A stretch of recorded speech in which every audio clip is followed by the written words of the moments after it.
Hey kids, welcome back to a new episode of Oldman Plays CFL Fantasy. I remain your host and presenter, the effervescent and sparkling old man shouting at clouds. Last week's show, I just kind of jumped in, and it was kind of a middle of the road thing. I showed a little bit about sort of how I go about choosing my picks and stuff, but I didn't get into it a lot. And I started thinking about that, and I was kind of assuming that anybody coming here would know what fantasy was all about and would sort of take it from there. Realize now that maybe I don't shouldn't think that. There might be somebody who's wanting to get into it and needs to know more about it. So what I'm going to do is this episode here, I'm going to start with a bit of a tutorial on what you have to do with fantasy, what the whole points of it are, and whatnot, and then I will go into doing my picks. I normally do this on a Thursday because then at least I get two depth charts to work with for the Thursday and Friday games. Later in the year, when the games are all Fridays and Saturdays, you can get all of them, and the depth charts, as you'll see in the tutorial, are really your friends. So that's what I would prefer to do, but I want to give you anyone watching this a day or so to sort of think about it and decide if you want to incorporate it in anything you do with fantasy. So I'm putting it out a bit early, and we'll go from there. So this is basically how I do it. I should apologize too if we get any of the barking in the background. The beasts are restless tonight. But anyway, you start out at CFL Game Zone or gamezone.cfl.ca, and it gives you all the various games that you can take part in and whatnot with stuff here. Fantasy is the first is what we're doing now here, and so here we go, reviewing the team for this year. Oh, and I had gone through and it tried to do that, but I'll clear it all out and we'll go from there. So basically, what you've got is a $70,000 budget to play here and seven positions. So you can average about 10K a position with it. You need your defense. You'll have to go in and check the rules for sure, but I know defense gets points for basically for interceptions, sacks, stuff like that. I think they lose points for touchdowns. It's possible to get negative. Toronto had -3 a while back. Not a lot of people spend money on defense because, frankly, they are the lowest of the scoring things. Then you have your one quarterback, and again, that's you get it for passing yards, touchdowns, whatnot. You lose for interceptions. Running backs, you get carries and yards and touchdowns, and fumbles cost you. And then you need two running backs, two wide receivers again. Catches, yards, touchdowns, good. Bad plays cost you. And the flex can be either a running back or a wide receiver. So, how do you know what you're going to do on this? Well, what I've done is I've got set up over here already in my little bookmarks a saved thing called Fantasy Info. And what's in here is a couple of different things.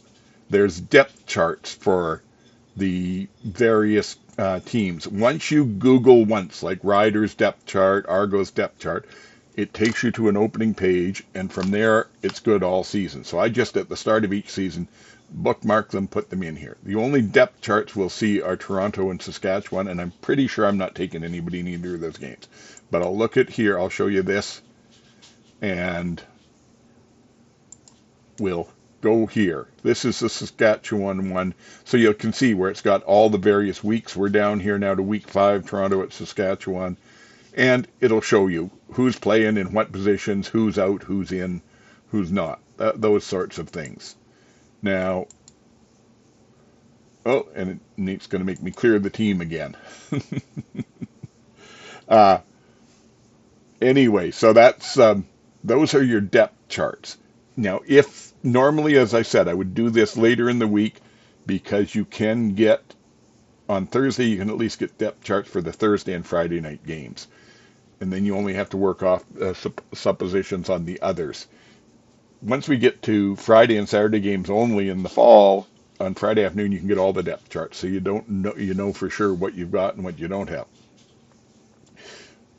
If in these situations where You don't know the rosters for sure. You don't know who's actually playing. Your best bet that you can do is to look into, down here again on my fantasy info, the CFL CA reports, and it's going to repopulate my thing here. But basically, this is, if you don't have depth charts, you've got to choose before that happens, then this is your best bet. So this gives you the injury reports for the week, and it starts with the first game, and you can run through sort of who all's out. Like Sean Bain Jr. is out for personal reasons with Saskatchewan. Uh, Keyshawn Johnson is available, and he was probably on that roster. Like that, you can see, and then you can go through all of the various ones. Now, I have checked these, and there's not too much other than Demario Houston affecting the Calgary defense, but I wasn't going to take them anyway. So that's basically about it. So then we go back here to the actual fantasy ones. We'll clear the team one more time. So this may not be my final on the teams because as the depth charts come out, I may save and I may change some people. So I'll talk about that when I get to like wide receiver. Okay, so but right now let's go with select a player. This is a quarterback one, so it'll give you all the quarterbacks and what their projected points are. Now you can come up here if you want. You can just check it by team, or you can check it by the price range that's in there. By position, of course, you can change those if you want to. And their projected score. That's what, I don't know how they're getting that. It's semi-accurate, but I wouldn't necessarily count on it. So you can come in and look at this instead by price or average points if you want. My week, I'm going to stay away from Saskatchewan and Toronto because it's just too much that we don't know. Shea Patterson is in for Toronto, or sorry, for Saskatchewan. He hasn't had a start before. Cameron Dukes is on his fifth start for Toronto. They're both very good defenses. They're both going to try and run the ball. Whoever shuts down the run probably wins the game. I don't see a lot of high points on receivers, and if there are, I'm not even sure which ones because they both spread the ball around a lot. So Adams is a choice for me, maybe Fajardo, because they're playing Calgary, but we'll have to see. Dukes, no, like I said. Mitchell, of course not. And Mayer, no, they're terrible. Drew Brown, if I had to, I might go there. He's getting better, but I don't know that he's solid enough. Thank God Bethel Thompson is out, because I wouldn't take him. Claris may be out, and he's been playing terrible. And so then you get down to like Dustin Crum, who's the backup, Strevler, who's the backup, Ford, who's the backup, Evans, Prukop, Schultz, and then so now as we keep going down here, we get to Shea Patterson, who's starting there for them at 5.4. If you want to really play a dangerous game, if Mark Mueller has the game plan I think he does in mind, and Shea takes off and gets running in some, he may have a big one. And for 5.4K, he'd be a very good quarterback. So you might want to consider that, but I'm not, because I don't know, and I'd rather have something a little more certain. I'm going to go with the best bet. Vernon Adams. He's playing against that Hamilton defense. They're crap. I believe they're probably the lowest price defense in the league, so we'll go with him. So now we need to go to running backs. Running backs are going to be tough this week. Kadeem Carey, Toronto, usually pretty good, but like I say, I don't think Sasky's given up more than like 40 yards on the ground in any game. So, yeah. AJ Ouellette, same thing. Toronto's very good against the run. I've heard they're adding an extra D lineman to stop him because they know that with a backup quarterback, they're going to want to use him. So, and no thanks. Fletcher, he looks good, but Montreal almost never uses him. And mind you, that Calgary defense is weakish. I think I may go with Fletcher. Yeah. Now, the next one, Mills is usually pretty good, but not against Montreal.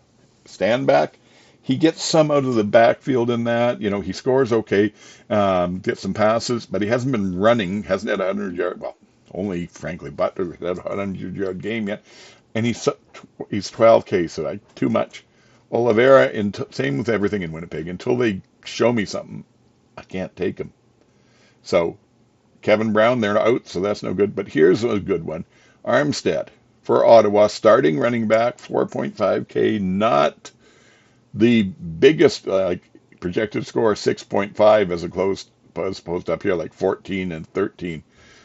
But I think that projected score is not all that it's cracked up to be in this game. So I'm going there. That means I got to go to wide receivers now. What do I do on wide receivers? Well, I'll take Philpott. I know that because he's been consistent. He's got a touchdown a game at least. He's been getting lots of yards, and they use him. So I'll take him. Now, I would like to take Hollins to team him up with VA. I got 31.9 left. If I take Hollins and put him there, that leaves me 18.4. And I like Jake Hardy. He's got me good points last week too. So we'll put that down there. So that's going to put us down now, though, at 7.5. I've got everything that I need here except the defense. And let's put them up here by price so that we can take a look. So, because I know I've got 7.5. So is there anybody that I can get for 7.5? Only the Toronto Argonauts. And frankly,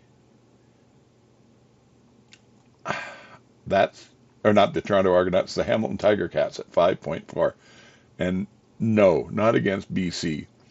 So I'm going to take Hollins back out, and I'm going to look for a slightly cheaper BC receiver so I can team it with Adams, because then I get double points if there's any touchdown throws and for yardage and all of that. So let's look at the Lions here. And no, there where I'm looking for it, wide receiver. So I don't think I want to spend more than maybe 11 on this and leave myself some room on the defense. So at 13, Hollins is out. McInnes at 9, he's fairly good.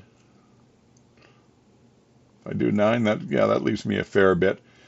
There's also down here some of like Berry Hill, they're high on, and he's a very cheap price, but I don't think I want to take that big of a chance. If I can't get Hollins, McInnes is probably the number 2, so I'm going to put him in there. Okay, so that means now I've got 12K to play on my defenses, and if I look at all of them, Montreal is against Toronto, or Montreal's against Calgary. And I've got the room and they're strong enough. That's the way I'm going. It still leaves me 1.1K. So do I want to upgrade anywhere here? I'm not sure. Let's see if I take Fletcher out and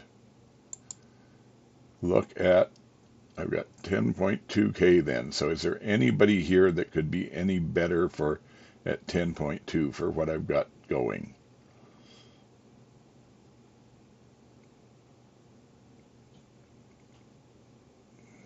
No, there is not. So where did you go, Mr. Fletcher? Player running back. Oh, I think that's what I did differently. So let's put that back and then we'll find him. There he is, 9.1. Okay, so that leaves me 1.1K. Anything else? I'd love to upgrade McInnes, but I can't get enough there. I don't see getting better than these two. And VA's so even though I got 1.1K left, I'm going to go with that. Now, the last thing I have to do, and it will remind you down here, is I have to pick a captain. And defense can't be captain. Anyone else can be. They double their points. And I think VA, usually your quarterbacks is your best bet. And VA's been putting up a lot of points. So there we go. So then that's pretty much it. I up and save it from there. And it'll tell me to go to leagues and whatnot. I don't want to do that. So if any of that helps you out, if there's any you want to take any of my suggestions, do so at your peril. I'm doing better than usual this year. I'm actually averaging probably around about 130, 140 points a game. Now, I know everybody's up, but I'm happy with that. So those are my thoughts. Do what you will with them.